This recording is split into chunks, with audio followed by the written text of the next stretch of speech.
Assalamualaikum dan salam sejahtera murid-murid.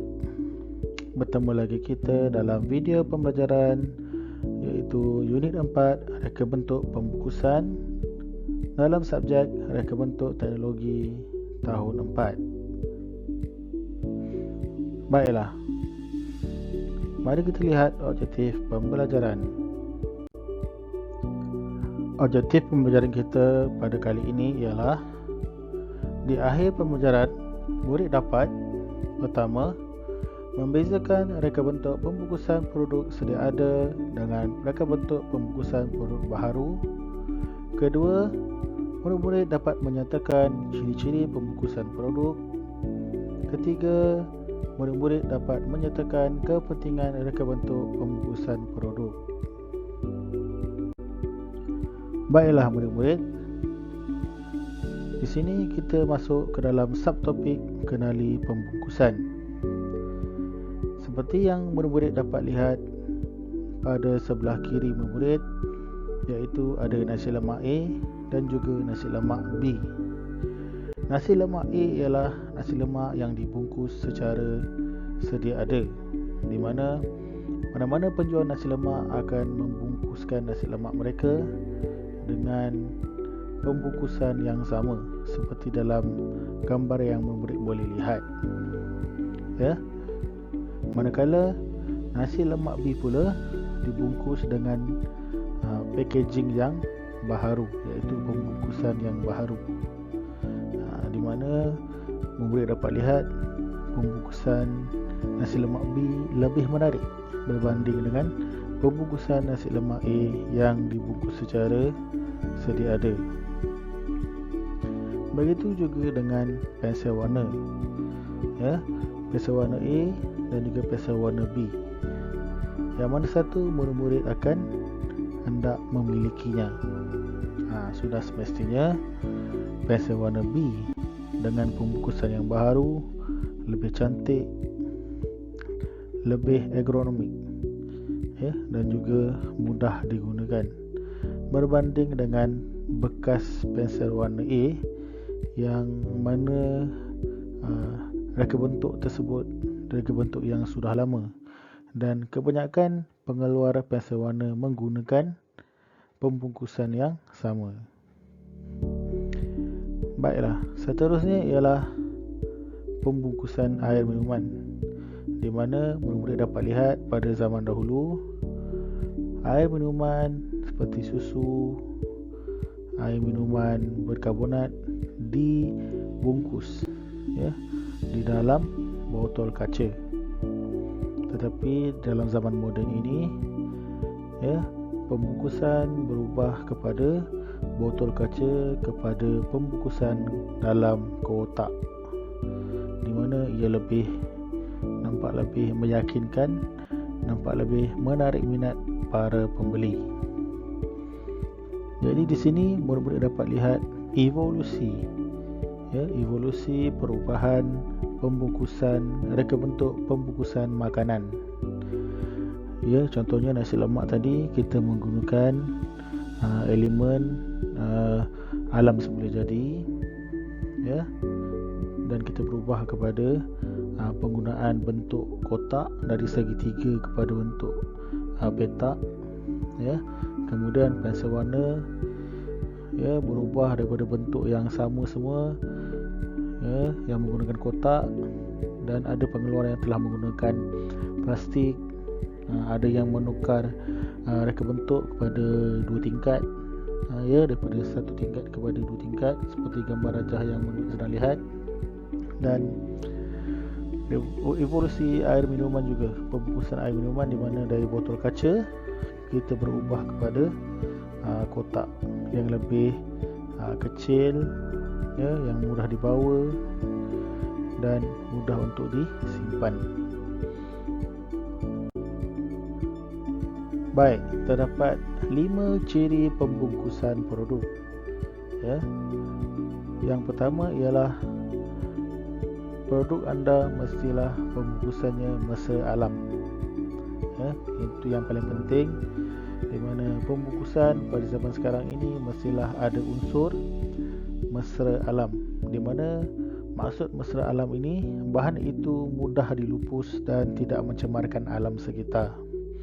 Jadi murid-murid dapat lihat kebanyakannya pengeluar produk akan menggunakan kotak, ya, kotak sebagai pembungkusan produk mereka. Kerana apa?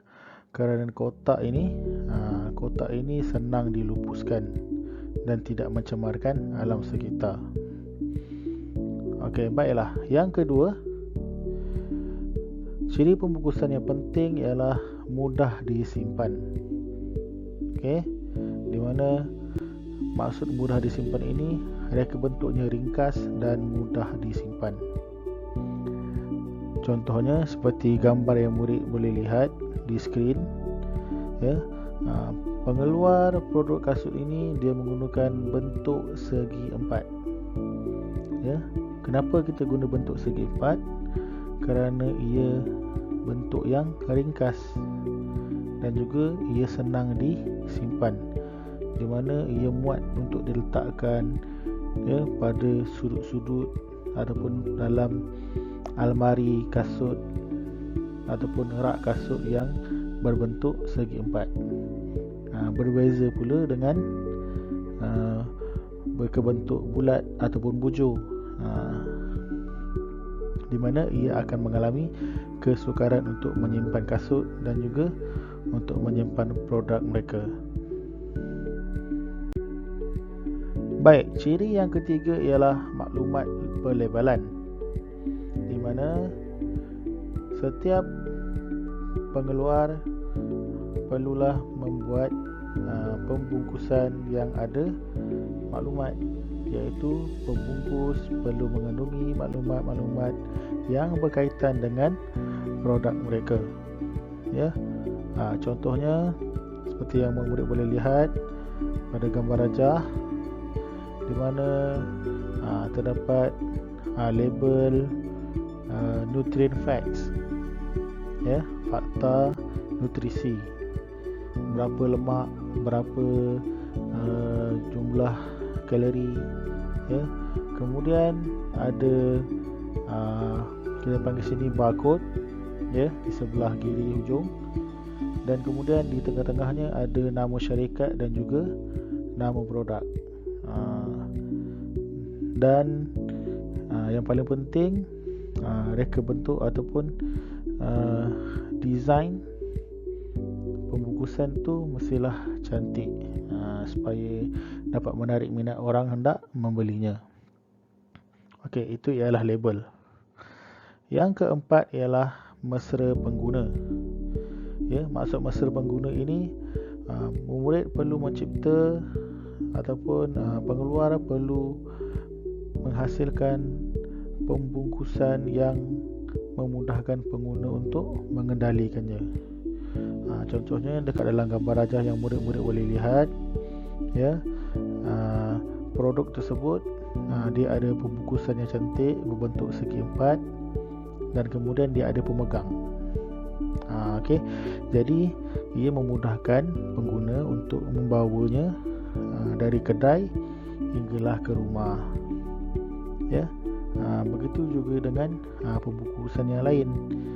Ada yang membungkuskan produk mereka dalam bungkusan yang kecil. Supaya apa? Supaya senang dibawa, boleh dimasukkan ke dalam poket dan sebagainya.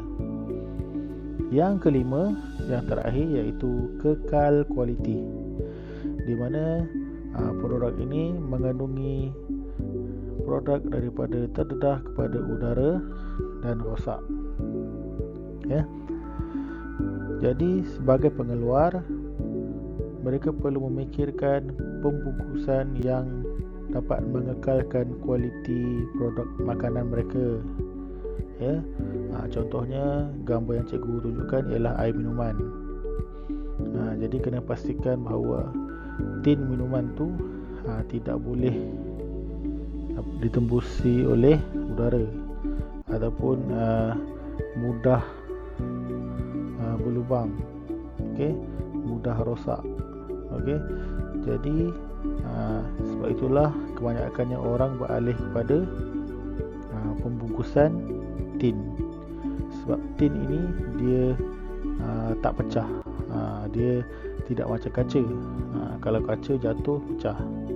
Kalau tin ni jatuh dia hanya kemek sahaja. Seterusnya ialah kepentingan reka bentuk pembungkusan produk. Yang pertama, ia dapat mengelakkan produk daripada tercemar. Bahan yang tercemar boleh menjejaskan kesihatan dan tidak dapat digunakan. Okey, contohnya awak beli burger, ya, burger tersebut mestilah dibungkus dahulu. Tak ada lagi orang beli burger, dia masak siap-siap, dia terus bagi dekat awak, kan?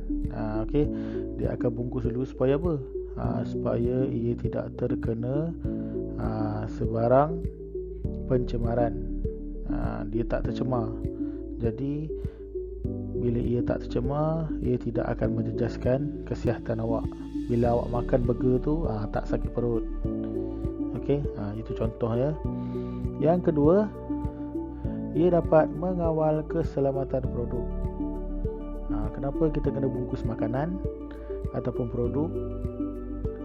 Ya, supaya kita nak kekalkan keselamatan produk tersebut. Supaya ia tidak rosak ataupun mengalami kebocoran. Contohnya, awak nak beli air, kan? Kalau awak beli air, ada setengah diguna plastik. Plastik pembungkus tu. Okey.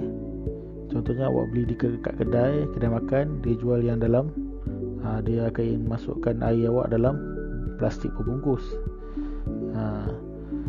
Okey.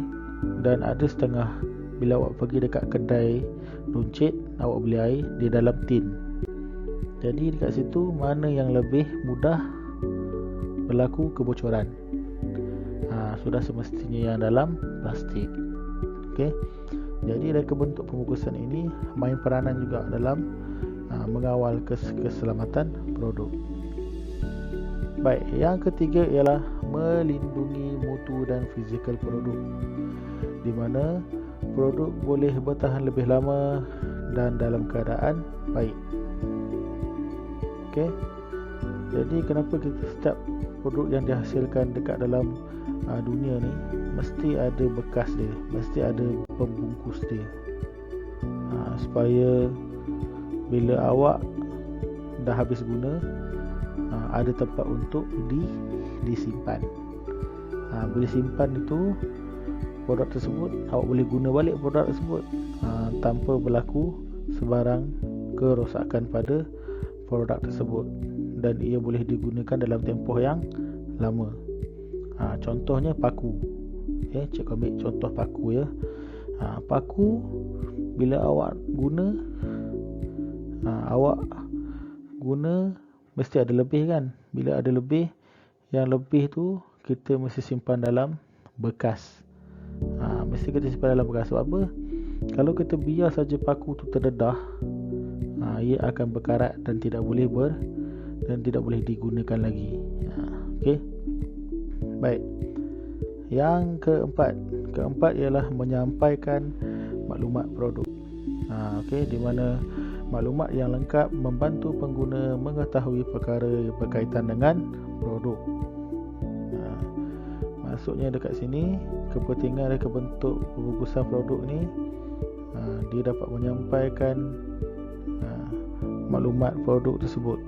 Contohnya, awak letakkan label syarikat awak, ya, ada fakta nutrisi, okay, dan juga ada cop-cop ataupun logo-logo halal. Contoh dia, logo yang mengesahkan bahawa makanan awak ni, produk awak ni telah disahkan dan boleh dimakan. Okay, jadi itu penting. Sebab orang tengok saja logo ni, okey halal, oh yakin kita boleh makan. Contohnya lah. Jadi ia juga memainkan peranan kepada pembeli. Baik, tamatlah sudah sesi pembelajaran kita pada kali ini. Okey, sebelum kita berpisah, ya, cikgu ada satu teka-teki. Dalam banyak-banyak nasi, nasi apa yang orang tidak makan dan jika tidak diterima akan dibuang? Okey.